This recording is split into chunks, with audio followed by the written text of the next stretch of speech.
Le plus rapidement le terroriste est abattu, et le mieux c'est pour tout le monde. Alors on leur apprend toutes sortes de techniques. Comment ils peuvent fabriquer une arme avec une bouteille de coca ou avec un journal, ou alors comment renverser un terroriste et toutes sortes de façons de se défendre. Pour ces Américains, la guerre chimique a déjà commencé. Si vous sentez l'odeur, vous êtes mort. Donc si quelqu'un crie gaz, mettez votre masque, retenez votre respiration, enfilez votre imperméable, vérifiez l'étanchéité, soufflez pour faire sortir le gaz du masque et commencez à respirer normalement. Ce que vous venez de voir, c'est comment ajuster un masque à gaz, comment enfiler votre imperméable et surtout comment bien vérifier que votre masque marche et qu'il est étanche. Et pourquoi tout ça? À cause des attaques chimiques qui vont se produire aux États-Unis dans très peu de temps. Nous sommes dans la banlieue de Miami. Ici, comme partout aux États-Unis, on soutient les troupes, les boys engagés en Irak. Le drapeau américain est partout dans les rues, on pavoise, mais on a peur aussi. Peur que la guerre chimique s'exporte jusqu'ici. Alors tous ceux qui proposent des parades contre le terrorisme font fortune. Dans cette armurerie, on s'est spécialisé dans la survie.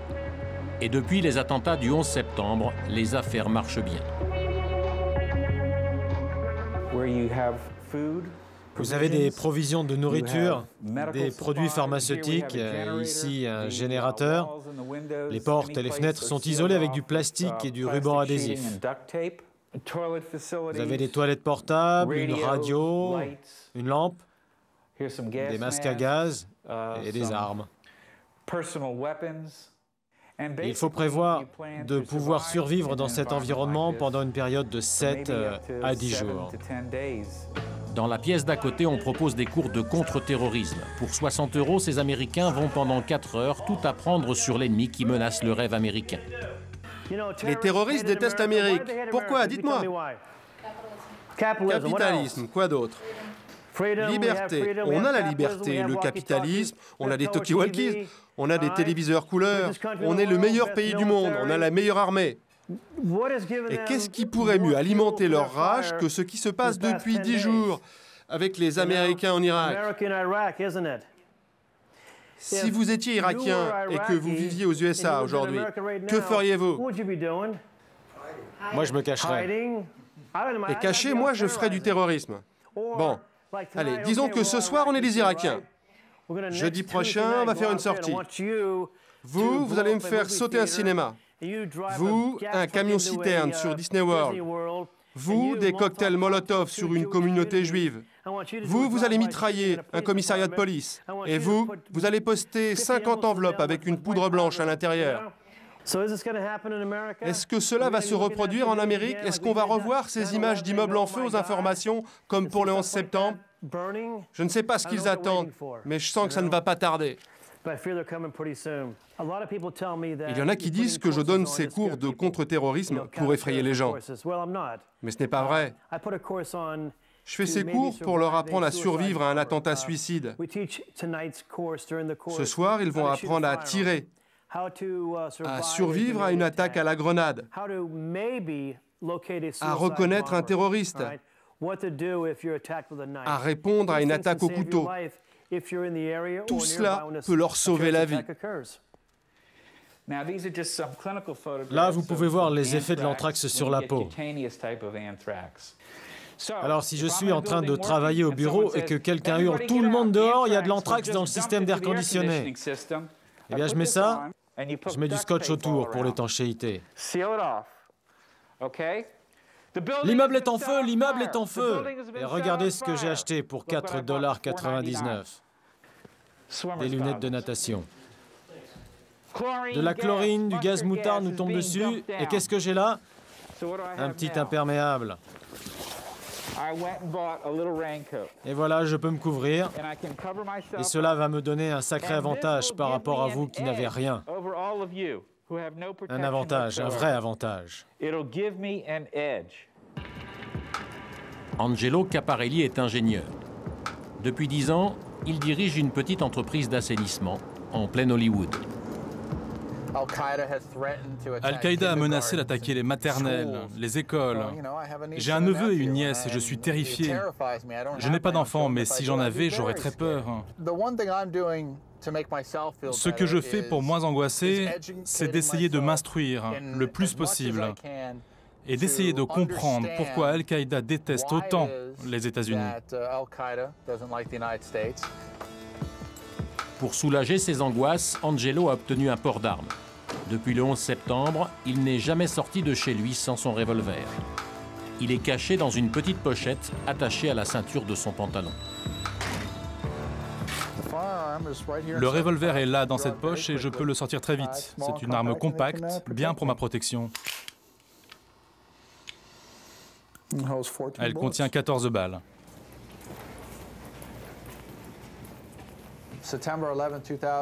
Le 11 septembre 2001, c'était il y a 1 an et demi.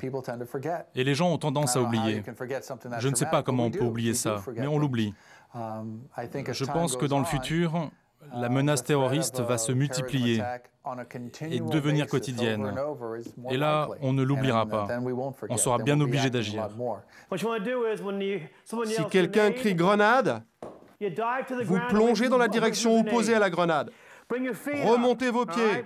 Pourquoi? Parce que ça peut toujours vous protéger un petit peu. Vos coudes sur les côtés du corps. Pourquoi? Parce que ça peut protéger vos organes vitaux. OK? Protégez votre visage et vos oreilles. Quand la grenade explosera, vous survivrez peut-être. Allez, préparez-vous à plonger à l'opposé de la grenade. Allez, plongez, plongez, plongez. Par terre.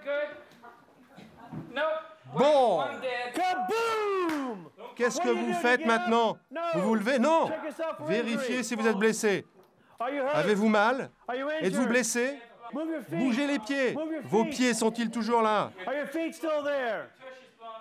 Demandez à votre femme, est-ce que ça va, chérie? OK, c'est bien. Bon boulot. Depuis 10 ans, Hélène et Irving Baker profitent d'une retraite tranquille dans cette résidence bourgeoise de Lauderdale. Rien ne semble mettre en danger leur sécurité, pourtant ils sont très inquiets. Regardez, il y a des pétroliers qui passent, des porte-containers qui se dirigent vers le port, et ce sont des cibles potentielles. Nos vies ont bien changé depuis le 11 septembre. Nous ne sommes plus invulnérables, bien au contraire. Nous avions l'océan pour nous protéger, mais plus maintenant. Depuis le début de la guerre, les Baker passent leur vie devant leur poste de télévision. Au programme, les chaînes d'information américaines comme CNN ou Fox News. Irving avoue même se lever la nuit pour avoir des nouvelles du front irakien. Au bout d'une demi-heure, je retourne au lit. J'essaie de ne pas faire de bruit, mais dès que je me suis recouché, j'entends ma femme me dire « Alors, les nouvelles ?» Et puis quand on se couche le soir à 11h30, minuit, la télé est toujours allumée. Et si on sort le soir pour dîner ou aller au cinéma, on rallume la télé dès notre retour.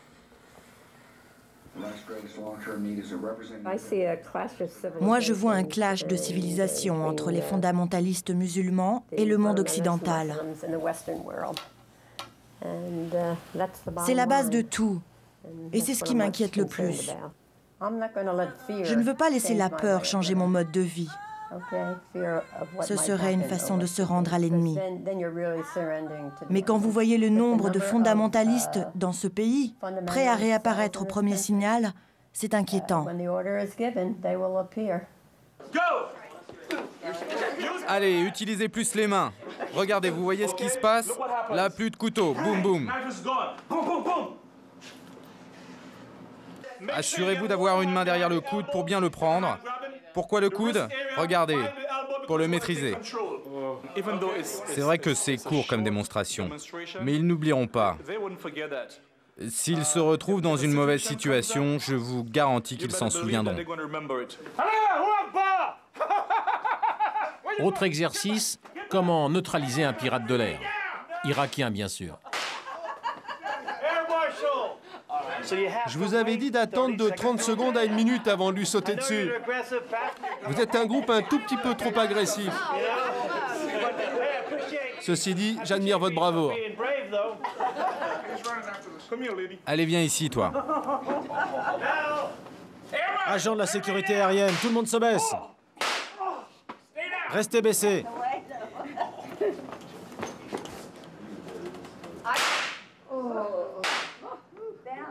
Et voilà, 2 passagers descendus parce qu'ils ne se sont pas baissés. Le plus rapidement, le terroriste est abattu, et le mieux c'est pour tout le monde. Alors on leur apprend toutes sortes de techniques. Comment ils peuvent fabriquer une arme avec une bouteille de coca ou avec un journal, ou alors comment renverser un terroriste et toutes sortes de façons de se défendre.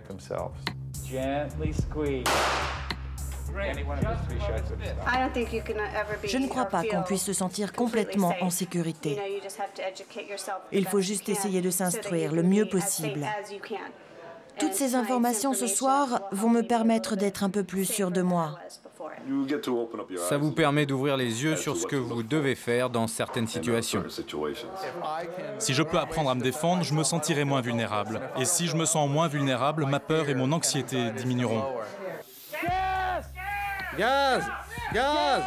Attaque au gaz! Attaque au gaz! Le clou de la formation, l'attaque chimique. Nos étudiants ont 45 secondes pour enfiler un masque à gaz et un imperméable, des articles qu'ils pourront bien sûr acheter dans la boutique avant de rentrer à la maison.